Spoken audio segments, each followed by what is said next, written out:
Les amis, j'espère que vous allez bien. Aujourd'hui on se retrouve pour un nouveau débrief, le match entre l'Olympique Lyonnais et l'AS Ajaccio les gars. Et j'espère que vous allez bien. Pour ma part ça va extrêmement bien les gars. Victoire 5-1 de l'Olympique Lyonnais contre l'AS Ajaccio les gars. Et pour commencer les gars, ça a été un carton complet du début à la fin les gars. Alors honnêtement on va pas se mentir, Lyon a dominé ce match, sauf en deuxième mi-temps on a un petit peu lâché la pression avec la sortie de Memphis Depay, donc ça c'est un peu compréhensible tu vois. Franchement sur la première période je crois qu'on était à 80 presque 85% de possession contre Ajaccio. En seconde mi-temps on a commencé à baisser la possession, on est revenu à 52 presque 50 et quelques, je sais plus trop, vers les alentours les gars.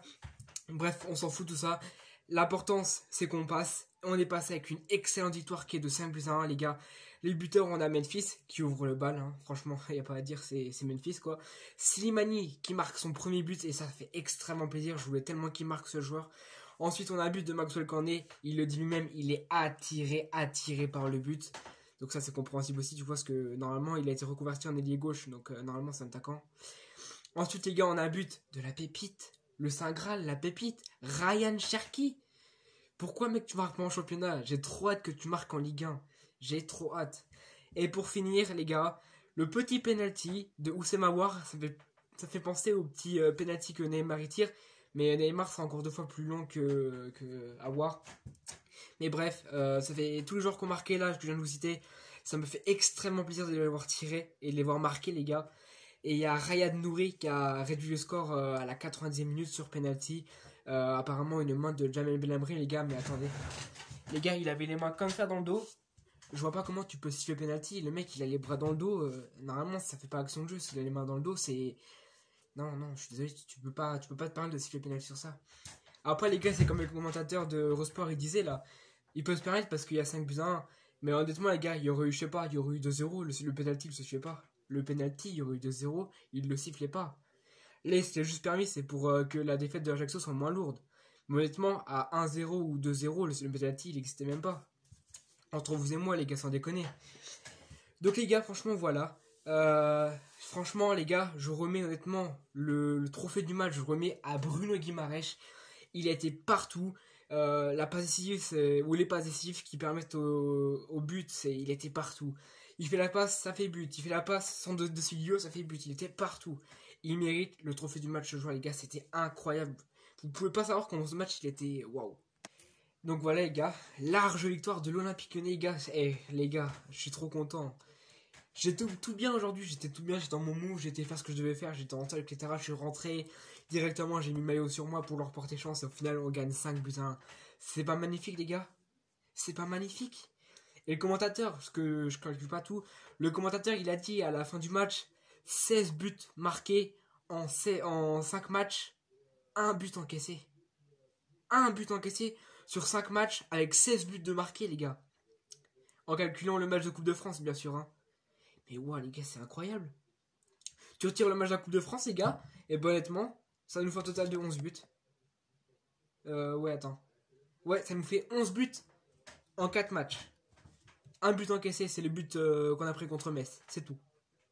Les gars, Lyon, ils vont faire quelque chose cette année. Ils vont remporter un titre, je le pense. Ça peut être ou la Ligue 1, ça peut être ou la Coupe de France, mais je pense qu'ils vont gagner un trophée cette année. C'est pas possible. Enfin, les gars, c'est sûr. Je pense que ça va être la Ligue 1. Je pense, en toute honnêteté, hein, les gars. Je pense que Lyon va remporter la Ligue 1, mais Lyon va faire quelque chose de bien cette année. Et ça se sent. Vous le sentez pas? L'odeur, ça se sent. Les gars. Alors, dans un second temps aussi, il y avait les matchs de 18h, les gars. Donc du coup avec les matchs de 18h il y avait Lorient qui a affronté le Paris FC les gars. Et Lorient qui est pas passé loin de l'élimination. Hein.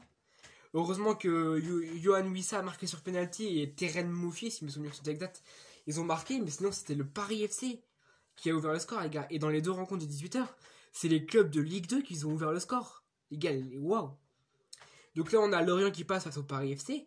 De l'autre côté on a Reims. Ça fait mal pour Reims parce que ça prend une claque. Mais Reims qui s'est fait éliminer par Valenciennes, les gars. Valenciennes. J'ai rien. Franchement, j'ai rien contre les Valenciens, les gars. Mais c'est Reims, quoi. Les gars, attendez, regardez, j'ai juste le match à côté de moi. Alors, déjà pour commencer, 9 occasions pour Valenciennes, 7 cadrées. 18 occasions pour Reims, 5 cadrées. La possession est pour Reims, ça c'est normal, c'est un club de Ligue 1. Enfin après, ça dépend, tu vois, la possession. Alors pour commencer, c'est Baptiste Guillaume qui va ouvrir le score à la 22e minute. Donc après ça, j'ai pas regardé le match, donc je préfère vous dire. Ensuite, égalisation de Cal Sirwis à la 30e minute. Désolé si j'écorche son prénom, dites-moi dans les commentaires. Ensuite, voilà. Baptiste Guillaume permet de reprendre l'avantage à la 56e minute. Donc à mon avis, il va y avoir un partout à la pause. Et du coup, Baptiste Guillaume, il reprend l'avantage à la seconde mi-temps. Ensuite, ça continue. Kevin Cabral qui marque à la 63e. Ensuite, il faut rentrer Boulaye Dia. Franchement, ce joueur, je le kiffe. Mais bon, il est rentré. 81e minute, doublé pour Kevin Cabral. Ensuite, 84e minute, réduction du score pour Boulaye Dia. Et à la 90e minute, encore une réduction du score, mais ça n'a pas été assez pour Reims qui se fait malheureusement éliminer dès les 32e de finale. Ça fait mal au cœur. Parce que c'est un club de Ligue 1, les gars. Après tout, faut. Voilà. Mais écoute, il fallait dire que Valenciennes était mieux préparé aujourd'hui. Après, voilà, les clubs qui n'ont pas l'habitude de jouer en pleine semaine. À mon avis, Valence devait bien préparer, tu vois, parce que eux, c'est des clubs de Ligue 2 et ils se disent, s'il y a bien un match qu'on doit se donner à fond, c'est cela. Tu t'es en Ligue 2, t'es pas sûr de jouer une place européenne, alors si t'as bien un truc à faire, c'est jouer cette coupe au max. Sachant qu'au classement, les gars, je veux pas vous mentir, mais ouais, ils sont... Bref, j'arrive pas à voir. Mais bref, en plus, ils avaient perdu 1-0 contre Grenoble. Bref, les gars, j'espère que cette vidéo vous aura plu. N'hésitez pas à me dire ce que vous avez pensé de ce match. Franchement, j'ai kiffé ma vie.